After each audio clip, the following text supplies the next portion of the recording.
Hey kids, welcome back to another week of Oldman Plays CFL Weekly Fantasy. Yes indeed, a rough start to the season for me. Anyone that caught the show last week will know I had 71.9 points and lost badly. 13th out of 16 in the league. Oh. So this week, or this past week, I was trying to bounce back, and I felt pretty good about the team I put together. We got 121.5 points, and I thought that might be good enough to win. It was fifth in the league. Hey, out of 16, not so bad. My opponent, Hamilton Sports Channel, was fourth with 121.8. That's right, I lost a game by 0.3 points. 0.3 friggin' points. Can you believe it? Oh, that hurt. So, have to see what I can bounce back this week. I'm against Cooper Trooper from Canadian Football Countdown, and he plays a mean fantasy game, so I'm going to have to be on my toes. This week, starting to see sort of how the players are performing in 26, but I'm still looking back to last year's to get some idea. Went back again and looked at specifically how these teams performed against each other last year and how the receivers in particular did. A lot of caveats there. There's a lot of different coordinators around, players in different positions or different teams, stuff like that. So hard to say, but it gives us something. So starting with the first game, we've got BC going into Edmonton on Friday night. BC's beat up at receiver, 3 of them out. They've got Berryhill out, they've got Sevens McGee out, who was going to be in the starting lineup this year, we're told, and they got Katoy out. So 3 backups in there, might be some cheap people to pick up, because you know Nathan's got to be throwing the ball, and they can't all go to the 2 top guys. Now, if you do want to go with the top ones, when they played in BC, Hatcher blew up and had a hell of a game. When they played in Hamilton, McGinnis blew up and had a damn good game. Both of them, well up over 100 yards and multiple catches. But who knows? So which one will get the game this time? I think I'm going to stay away from Nathan just because he's got so many unproven receivers. And on the other side of the ball, again, the offense has changed a lot. But if you want to go with Bo, I'd say Keandre Smith is your best bet. I mean, Kenny made some catches in those games against BC, but nothing's too spectacular, whereas Smith, between the 2 games, had 19 catches and averaged 92 yards, got 3 touchdowns in the 2 games. So he might be a good team-up. Toronto at Ottawa, part of Toronto's extended road tour at the start of their season here. Again, different quarterback for Ottawa. It's Mayer, not Brown, so I don't know. Hardy did the best last year, so if you want to make a team up in those ones, you can. I don't think I'll stay away from that. The other side, I'm tempted because I think it's going to be a high-scoring game, and as much as it pains me to take the Chad, he might be the best bet at quarterback this week. Hard to say who to team him up with. Last year in the games, their best performer was Herslow, and he's not on the depth chart for this game. Coxie didn't do well, but mind you, again, with a different quarterback. Going deep, maybe he's there.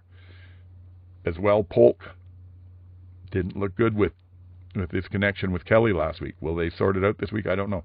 Last week it was Mytel and the new player, Kamen, that both blew up for a lot in that game.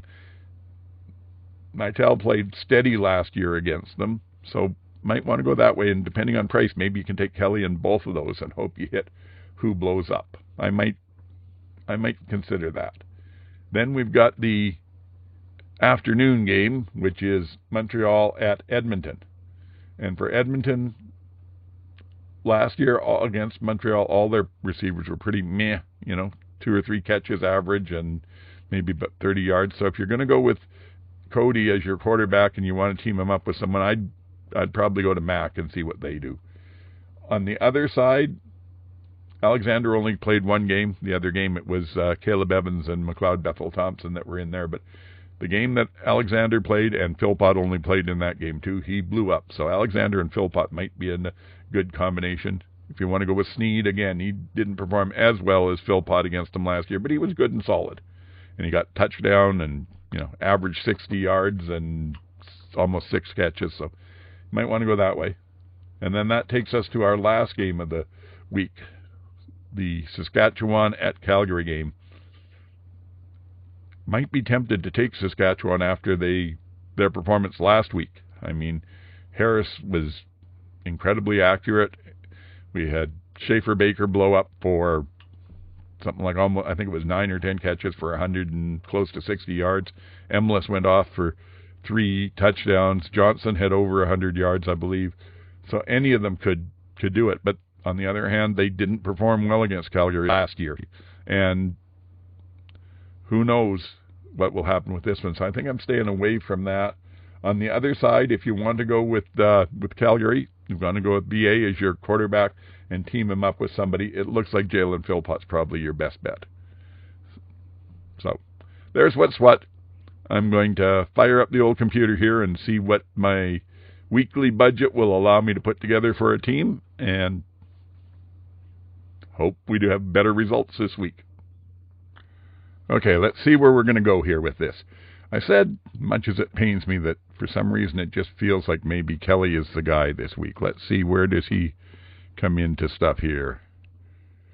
Oh, he's only at 13.4, so he's considerably cheaper. I think I like that idea. Let's try running back.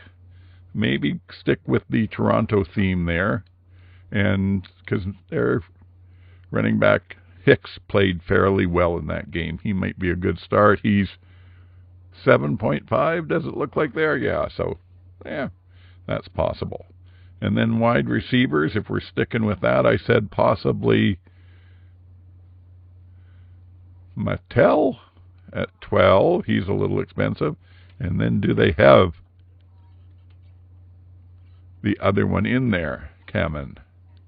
Ah, there he is, and he's 3.5. So let's try those. I know we're taking a bit of a chance with that, but that leaves us lots to play with here. So I can then maybe take the defense that I figure is going to be best, Saskatchewan, and they a little beat up. It's hard to tell. BC, I certainly wouldn't go there with it. No, I think maybe, or on the other hand, maybe Hamilton. Let's try that to start with. See where that leaves us. Okay, so running backs. What are we going to do with running backs? I said I didn't want Mills because he's up against Saskatchewan, and he may go off, but don't know for sure. Can we trust Greg Bell against that Toronto defense? Montreal didn't run on them very much, and mind you, Dinwiddie does like to establish a running game too. This is going to be a tough one. How can AJ do against the Calgary line? I can go with a higher priced one, but do I want to? What the heck? Let's take a chance on Bell. And what does that leave me then for my flex player? 12.9. So for 12.9, I could take Schaefer Baker. I could also back off on my running back. So who do we have here up at the top of this? Yeah, let's do that. Let's not go with Greg Bell. Let's instead go with Roundtree from Hamilton, because he's as good a chance as anyone. And then that leaves me down here. I can take Tyson Philpott. Okay. And that's not a bad team put together. I have the room to go from Hamilton defense to Montreal's defense, but Montreal is missing Beverett. So I'm not sure that I want to do that. Where else could I upgrade here? I don't know that there's a running back that I want better than any of these guys. I can put Mills in there. Go to Toronto again and fit Hicks in. I believe I can. Okay, that's it. I feel better about that. 0.1 left, not leaving any money on the table, and I think I like what the combination I've got there. So make Kelly the captain, lock it in, and there's our team. The Hamilton Tiger Cats defense, Kelly as quarterback and captain from Toronto, Dedrick Mills from Calgary as one running back, Hicks from Toronto as the other running back. My wide receivers are both Toronto, Kevin Mattel and Kamen. I believe that's close to how you pronounce his name, the new fellow. And my flex is going to be Tyson Philpott. Okay, so there's them. There's my picks. As always, use them at your peril. As I've mentioned, I'm 0-2 to start the season, hoping that I start to bounce back here and Can't fall too far behind in this league or I'll be in trouble. But thank you for watching. Please subscribe if you haven't already. If you're enjoying this, drop a like. It helps a lot if you're on the podcast, especially on Apple Podcast. Found out how easy it is to actually write a review or leave a 5-star rating. Those all help build our little empire here, and we much appreciate them. Comments, of course. Love to hear what you have to say. So let me know. Am I helping? Am I hurting? What's going on? And that's about it. So until next week, Old Man, signing off.